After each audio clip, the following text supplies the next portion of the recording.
Before I actually start on any design or video, there are 4 things that I do to make sure that the project goes super smooth all the way through.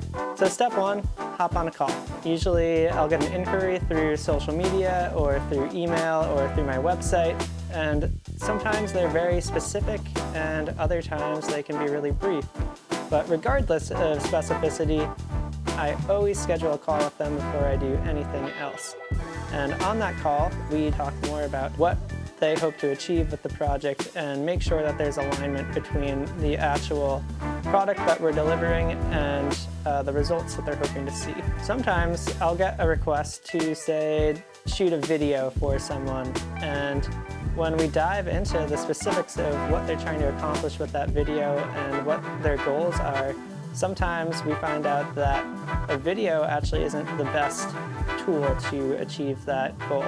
On top of talking about more specifics around the project, I also like to have a brief discussion around budget. Now usually I'll give a range of sort of the low end and high end that the client could expect to pay for these services, and that sort of helps me understand that they're going to be a good fit, and it also gives them something that they can anticipate in terms of what the proposal is going to look like.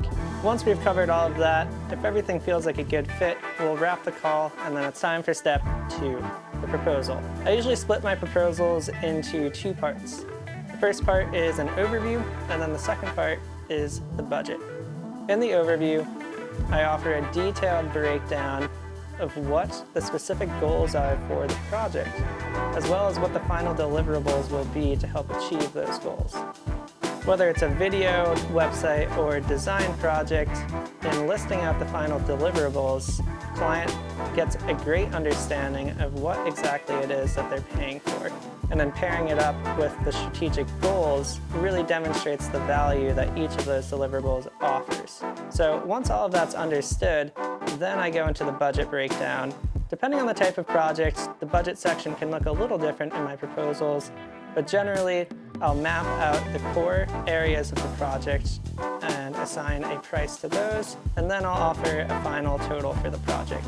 By assigning dollar values to the different steps of the process, it can help break down the final number into something that's more understandable. It also offers a little bit of a roadmap for how we're going to get from point A to point B. Once I think everything's crystal clear in the proposal and everything makes sense to me, I'll send it off to the client for final review. So assuming the client is happy with the proposal and wants to proceed with the project, we're now on to step 3, the pre-production questionnaire. Well, each given project will denote some variance in the type of questionnaire that I use. There are 3 main goals that I try to accomplish with every questionnaire. The first goal is to gather any important information that I'll need in order to complete the project. This is usually most important on website projects where logins are required and things like that, but every project always has its own set of information that's helpful to have all stored in one place, and this questionnaire makes sure that you get it early on. The second goal of the questionnaire is to gain further brand alignment. So I'll ask a series of brand strategy related questions to make sure that all the work I do conveys the right tone of voice, uses the right color palette, uses the right type kits, all of those kinds of things. Goal number 3 of the questionnaire is to make sure that all parties are absolutely crystal clear on the final formats for delivery. For example, with a video project, a client might want a brand video to live on their website, but they might also be hoping to use some of that content on their social media. Talking about this now allows us to strategize so that we can deliver content that will work on all of the desired channels. The 4th and final thing I deliver to all clients before beginning any work on a project is what I call the pre-production kit. This kit distills the responses from the questionnaire into a visual package that helps demonstrate what the end product will look like. Here I'll usually include a series of mood boards, mock-ups, storyboards, and any other visual tools that I think can help communicate how we will execute the project and what the client can expect the end result to look like. After I deliver this kit, I usually like to have a meeting to go over everything in detail and make sure that there are no questions or things left unanswered. Out of everything in this pre-production workflow, I feel like this kit is the most valuable thing that I deliver. It really helps clients understand exactly what they're getting before we begin any work.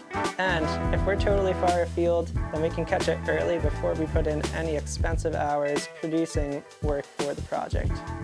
So once I've done the consultation call, made the proposal, sent the pre-production questionnaire, and delivered that pre-production kit, now I feel like I have everything I need as a creative to go forward with confidence and create some awesome work for the client. And on top of that, the client knows exactly what they're going to receive at the end of the day.